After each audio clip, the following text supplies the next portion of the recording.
Akciju tirgus šobrīd ir pārvērties par saucamo headlines marketu. Trumps nosaka pilnīgu akciju tirgus virzienu. Kad tirgus krīt, tad retais grib pirkt akcijas.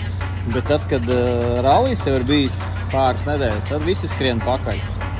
Tirgus godalgo tos drosmīgos, kas iepērka pašā apakšā. Vakar tika paziņoti inflācijas dati, kas bija zemāki jau 3 mēnešus pēc kārtas. Inflācija Amerikā krīt pa bišķiņai. Tirgu atpakaļ ir atkal eiforija un ļoti daudz akcijas šobrīd ir tajā saucamajā short squeeze situācijā, kad viņas ļoti daudz kāds šorto un pretī nāk pieprasījums, kā rezultātā akcijas cena ļoti strauji aug.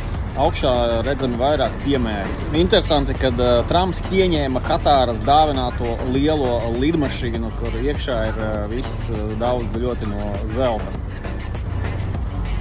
Sauda Arābijā šobrīd notiek sajiets liels, kur Trumps un Ilons Masks un Nvidia šefs un daudzi tiekās, un tās dot papildus būstu akciju tirgumu Teslas akcijai, Nvidia akcijai, jo Sauda Arābija ir draudzīga ar Ameriku un solās pirkt daudz Amerikas produkcijas un investēt Amerikā.